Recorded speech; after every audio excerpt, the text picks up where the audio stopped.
E o Direito à Literatura está de volta hoje com o nosso convidado especial, Carlos Nejar.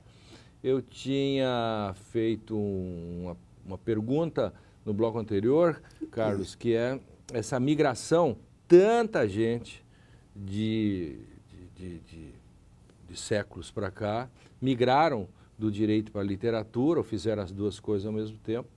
Atualmente, quase a metade da academia tem formação jurídica. É um caminho sem volta. Sim, porque isso já vem do tempo de antes do Brasil colonial. E está muito bem analisado por Gilberto Freire. Uhum. Não havia filho de fazendeiro que não se formasse em direito. E muitos deles iam a Coimbra. E nós temos aí poetas, entende, importantes, como Gonçalves Dias, que foi estudar em Coimbra. Uhum. Esse caminhar do direito para a literatura é um caminhar natural, como ao caminhar do jornalismo para a literatura, porque o bacharel, em regra, é um homem que maneja a palavra. E, de repente, ele pode descobrir dentro dele esse filão de criatividade que é a poesia ou a ficção. Não é porque é bacharel, é porque é naturalmente escritor. Uhum. É poeta, e o poeta nasce. Uhum. E eu sempre repito isso. Ser poeta é conseguir que as palavras voem. Quem não é poeta não consegue que as palavras tomem voo. Porque é preciso que elas sejam mais leves do que o ar.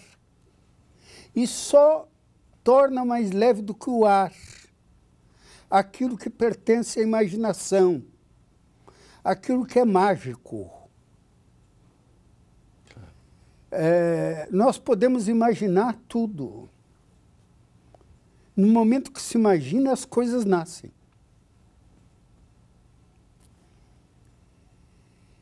Mas não é pelo fato prático disso ou daquilo, dessa ou daquela função.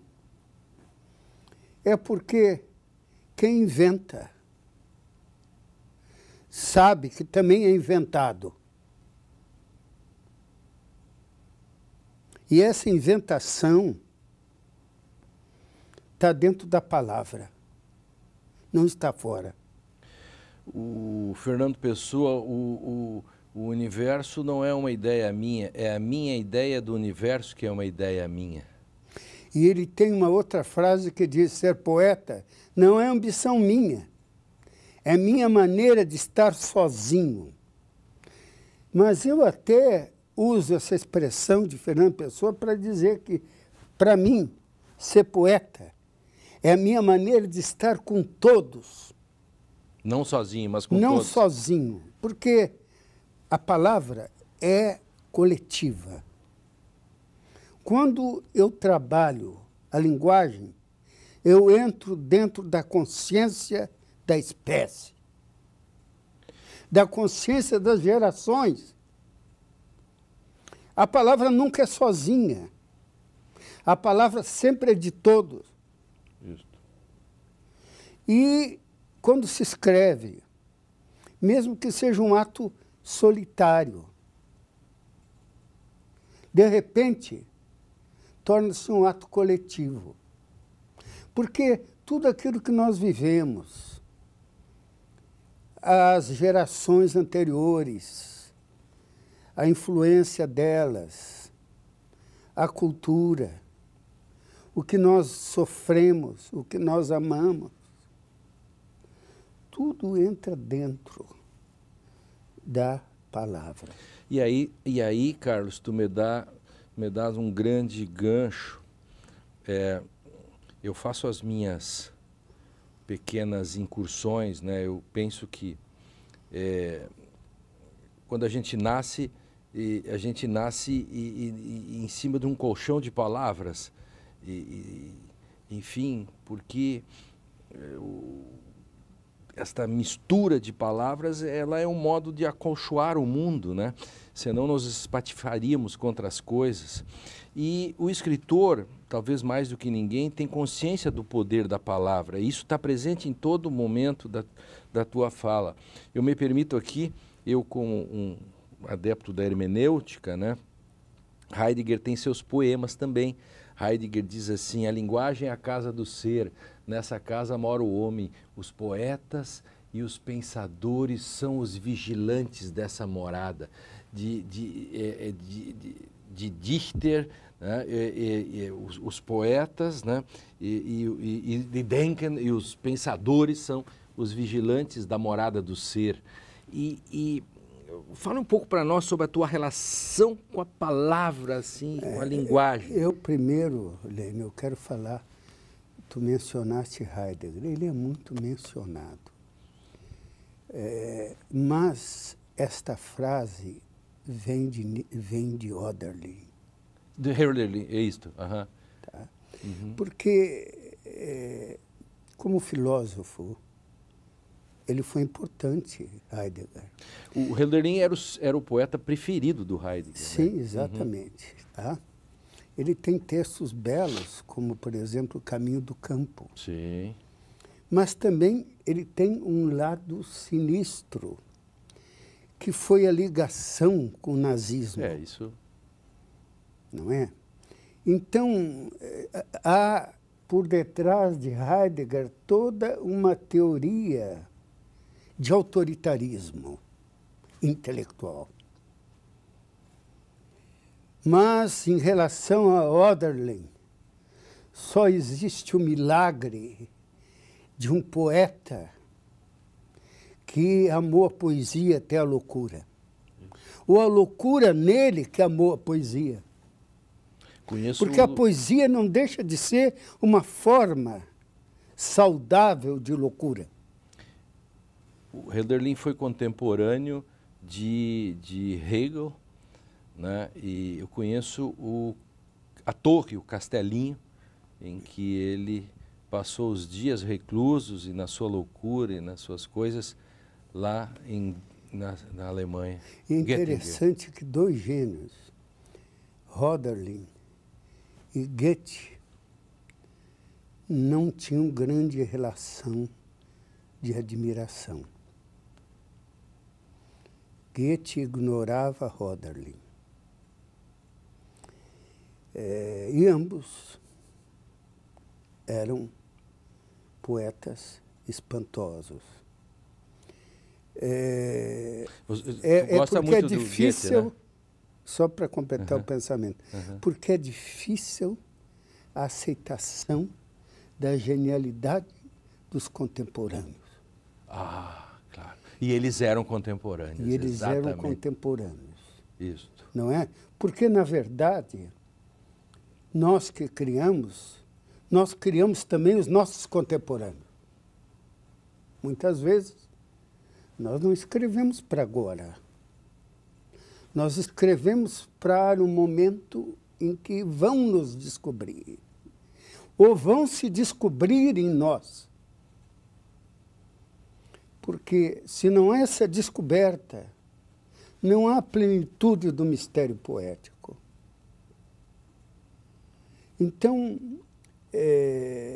isso é um processo de tempo. Nietzsche tem uma frase que eu sempre lembro. Os frutos estão maduros para nós, mas nós não estamos maduros para os frutos. É o que acontece no nosso tempo, em que predomina uma literatura de autoajuda.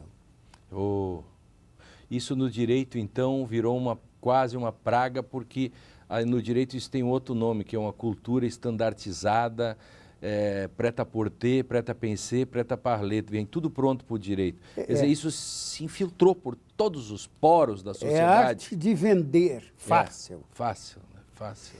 E o pior de tudo é que há um esmagamento cultural. É a barbárie. De cima para baixo. Os bárbaros vêm vindo. Os bárbaros já estão ocupando os espaços. E se nós não nos alertarmos, eles tomarão conta da nação. Sem dúvida. Por isso que esse momento é um momento de consciência. Porque nós podemos mudar essa realidade. Não é a realidade que nos muda.